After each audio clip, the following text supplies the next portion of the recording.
एक ऐसा राक्षस जिसे कोई अस्त्र नहीं मार सकता था, जिसे राम के बाण भी नहीं काट पाए, और जो मरते समय बोला, मैं राक्षस नहीं, मैं गंधर्व तुम्बुरु हूं। आखिर कौन था विराध? रामायण में राक्षस केवल दुष्ट नहीं थे, कुछ श्रापित आत्माएं थी जिन्हें मुक्ति केवल राम के स्पर्श से मिली। आज की ये कथा है देवलोक के सर्वश्रेष्ठ गंधर्व तुम्बुरे की, जो एक भूल के कारण बना भयानक राक्षस विराध। ये कहानी है अहंकार की, श्राप की और अंत में राम कृपा से मोक्ष की। तुम्बुरु देवलोक के सर्वश्रेष्ठ गंधर्व गायक और संगीतकार थे। उन्हें अक्सर गंधर्वों का राजा कहा जाता है और वे अपनी सुरीली वाणी और वीणा वादन के लिए प्रसिद्ध थे। पुराणों के अनुसार वे महर्षि कश्यप और उनकी पत्नी राधा या अरिष्टा के पुत्र थे। उनके 3 प्रसिद्ध गंधर्व भाई थे, हाहा, हूहू और बाहू। उनकी 2 बेटियां थीं जिनका नाम मनोवती और सुकेशा था। देवर्षि नारद को उनका गुरु माना जाता है। हालांकि संगीत में श्रेष्ठता को लेकर नारद और तुम्बुरु के बीच अक्सर प्रतिस्पर्धा रहती थी। गंधर्व तुम्बुरु श्राप के कारण विराध राक्षस बने थे, ना कि मारीच। मारीच की कहानी अलग है। तुम्बुरु देवलोक के सर्वश्रेष्ठ संगीतकार थे और यक्षराज कुबेर के बहुत प्रिय थे। कुबेर के दरबार में मनोरंजन के लिए अप्सराओं और गंधर्वों का गायन वादन चलता रहता था। एक विशेष अवसर पर कुबेर ने तुम्बुरु को आज्ञा दी थी कि वे अप्सरा रंभा को एक निश्चित समय पर उनके भवन सभा में उपस्थित करें। तुम्बुरु और रंभा के बीच घनिष्ठता थी। रंभा को कुबेर के पास ले जाते समय तुम्बुरु उसकी सुंदरता और संगीत की चर्चाओं में इतने खो गए कि उन्हें समय का भान ही नहीं रहा। वे नियत समय पर कुबेर की सभा में नहीं पहुंच पाए। जब वे देर से पहुंचे तो सभा समाप्त हो चुकी थी या कुबेर प्रतीक्षा करके अत्यंत क्रोधित हो चुके थे। कुबेर अनुशासन के बहुत पक्के थे। उन्होंने तुम्बुरु को फटकार लगाते हुए कहा, तुम एक तुच्छ कामुक व्यक्ति की तरह आचरण कर रहे हो और मेरी आज्ञा का उल्लंघन किया है। इसलिए तुम इस दिव्य गंधर्व रूप को त्याग कर पृथ्वी पर एक भयानक राक्षस विराध के रूप में जन्म लोगे। वाल्मीकि रामायण अरण्य कांड चैप्टर 4 में इस श्राप का उल्लेख मिलता है। जब तुम्बुरु ने क्षमा मांगी तो कुबेर का क्रोध शांत हुआ। उन्होंने मुक्ति का मार्ग बताते हुए कहा, जब तुम त्रेता युग में अपनी विशाल भुजाओं से सीता को पकड़ोगे और दशरथ पुत्र राम तुम्हारा वध करेंगे, तब तुम अपने पाप से मुक्त होकर पुनः मेरे पास आओगे। श्राप के कारण तुम्बुरु एक ऐसे राक्षस बने जिसे कोई भी शस्त्र नहीं मार सकता था। विराध का शरीर पर्वत जैसा विशाल था और वो 3 शेरों, 4 बाघों और 1 हाथी का मांस एक साथ खा सकता था।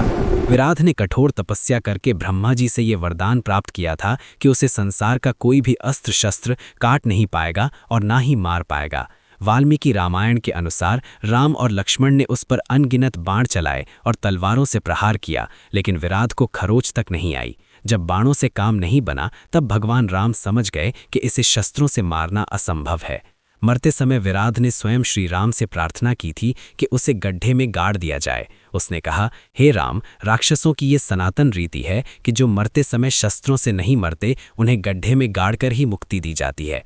अरण्यकांड के 4 सर्ग में इसका स्पष्ट वर्णन है कि विराध ने खनन यानी गाड़ने की विनती की थी ताकि उसे सद्गति मिल सके। कुबेर के श्राप के अनुसार विराध का वध केवल राम के हाथों होना था, लेकिन शस्त्रों के उपयोग के बिना। जब राम और लक्ष्मण ने उसे उठाकर जमीन पर पटका और लक्ष्मण ने गड्ढा खोदा, तब राम ने अपना पैर उसकी गर्दन पर रखकर उसे गड्ढे में दबा दिया।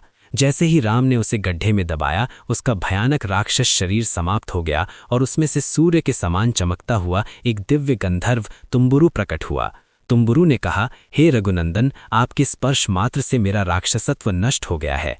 मैं कुबेर के श्राप के कारण इस नीच योनि में फंसा था, लेकिन आज आपके दर्शन और वध से मुझे मेरा पुराना वैभव वापस मिल गया है।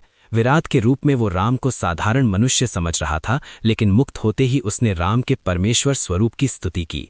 उसने स्वीकार किया कि राम का अवतार केवल दुष्टों के संहार के लिए नहीं, बल्कि श्रापित आत्माओं के उद्धार के लिए हुआ है। तुम्बुरु ने राम को एक बहुत ही महत्वपूर्ण सुझाव दिया। उन्होंने कहा, हे राम, यहाँ से थोड़ी ही दूरी पर महर्षि शरभंग का आश्रम है। वे सूर्य के समान तेजस्वी ऋषि हैं। आप उनके पास शीघ्र जाइए। वे ही आपको आपके वनवास के आगे के मार्ग और उद्देश्य के बारे में सही मार्गदर्शन देंगे। श्री राम को प्रणाम और प्रदक्षिणा करने के बाद तुम्बुरु आकाश मार्ग से अपने लोक यानी गंधर्व लोक की ओर प्रस्थान कर गए। अगर आपको शास्त्रों की ऐसी असली और रिसर्च बेस्ड कहानियां पसंद हैं तो अभी लाइक करें, क्योंकि आगे आने वाला रहस्य और भी गहरा है। जब श्री राम, सीता और लक्ष्मण विराध का वध करने के बाद शरभंग के आश्रम पहुंचे तो उन्होंने देखा कि स्वर्ग के राजा इंद्र स्वयं अपने दिव्य रथ के साथ वहां उपस्थित थे। इंद्र शरभंग ऋषि को लेने आए थे ताकि वे उन्हें ब्रह्मलोक ले जा सकें, जो उन्होंने अपनी कठिन तपस्या से अर्जित किया था। लेकिन शरभंग ऋषि ने इंद्र के साथ जाने से मना कर दिया। उन्होंने कहा कि उन्हें ज्ञात है कि भगवान श्री राम पास ही पहुंच चुके हैं और वे अपने इष्ट देव के दर्शन किए बिना इस नश्वर शरीर को नहीं त्यागना चाहते। उनके लिए ब्रह्मलोक के सुख से बड़ा सुख राम के दर्शन थे। जब इंद्र चले गए और श्री राम आश्रम में प्रविष्ट हुए तो ऋषि की आंखों में हर्ष के आंसू आ गए। राम के दर्शन पाकर ऋषि का जीवन लक्ष्य पूरा हो गया। उन्होंने राम के सामने ही एक चिता तैयार करवाई। भगवान राम के देखते देखते ऋषि शरभंग ने योग अग्नि प्रज्वलित की और उस चिता में प्रवेश कर गए। ऋषि शरभंग ने अपनी देह त्यागने से ठीक पहले राम को निर्देश दिया कि वे इसी वन में आगे जाएं जहां ऋषि सुतीक्ष्ण का आश्रम है। उन्होंने कहा, हे राम, सुतीक्ष्ण एक परम ज्ञानी ऋषि हैं, वे ही तुम्हें इस वन के रहस्यों और आगे के पथ के बारे में विस्तार से बताएंगे। वाल्मीकि रामायण अरण्य कांड सर्ग 5 में इसका वर्णन है। वाल्मीकि रामायण के अनुसार जब राम आश्रम पहुंचे तो सुतीक्ष्ण जी ध्यान में मग्न थे। उन्होंने अपनी आंखें बंद कर रखी थीं। भगवान राम उनके सामने खड़े थे, लेकिन ऋषि ने आंखें नहीं खोलीं। वे ये देखना चाहते थे कि क्या भगवान स्वयं अपने भक्त को पहचान कर उसे जगाते हैं या नहीं। भगवान राम ने सुतीक्ष्ण जी के हृदय में अपने चतुर्भुज रूप का दर्शन करवाया। जैसे ही ऋषि ने अपने भीतर उस दिव्य रूप को देखा, वे परम आनंद में खो गए। फिर राम ने उस छवि को हटा दिया, जिससे ऋषि व्याकुल होकर अपनी आंखें खोलने पर मजबूर हो गए। आंखें खोलते ही उन्होंने साक्षात अपने सामने श्री राम को पाया। सुतीक्ष्ण जी ने ही श्री राम को बताया कि दंडकारण्य के राक्षसों का पूरी तरह विनाश करने के लिए उन्हें महर्षि अगस्त्य के पास जाना चाहिए। उन्होंने श्री राम को ये भी बताया कि अगस्त्य जी के पास दिव्य अस्त्र हैं जो रावण के विरुद्ध काम आएंगे। जब श्री राम महर्षि अगस्त्य के आश्रम पहुंचे तो ऋषि ने उन्हें वे दिव्य अस्त्र प्रदान किए जो देवताओं ने विशेष रूप से रावण के वध के लिए उनके पास सुरक्षित रखे थे। अगस्त्य मुनि ने राम को भगवान विष्णु का दिव्य धनुष दिया। ये साधारण धनुष नहीं था, इसका निर्माण स्वयं विश्वकर्मा ने किया था। ये वही धनुष था जिसे लेकर विष्णु ने राक्षसों का संहार किया था। इसकी शक्ति और प्रत्यंचा की टंकार से ही शत्रु भयभीत हो जाते थे। ऋषि ने राम को 2 अक्षय तुणीर दिए, यानी बाण रखने के तरकश। इनकी विशेषता ये थी कि इनमें से कितने भी बाण चलाए जाएं, ये कभी खाली नहीं होते थे। युद्ध के मैदान में राम को कभी बाणों की कमी नहीं हुई, चाहे वे हजारों राक्षसों से अकेले लड़ रहे हों। ब्रह्मदत्त बाण। मुनि ने एक सूर्य के समान चमकता हुआ अस्त्र दिया जो अमोघ था, अर्थात जिसका निशाना कभी नहीं चूकता था। यही वो दिव्य बाण था जिसका प्रयोग अंत में राम ने रावण की नाभि के अमृत को सुखाने और उसका वध करने के लिए किया था। उन्होंने एक दिव्य खड्ग भी दिया जिसके मुट्ठे पर सोना जड़ा था, जो अत्यंत तीक्ष्ण और शक्तिशाली थी। अगस्त्य मुनि ने ये अस्त्र देते हुए कहा था, हे राम, अब वो समय आ गया है जब आपको इन शस्त्रों का उपयोग करके पृथ्वी का भार हरण करना चाहिए। उन्होंने ही राम को पंचवटी जाने की सलाह दी, जहां आगे चलकर माता सीता का अपहरण हुआ और रामायण का मुख्य युद्ध प्रारंभ हुआ।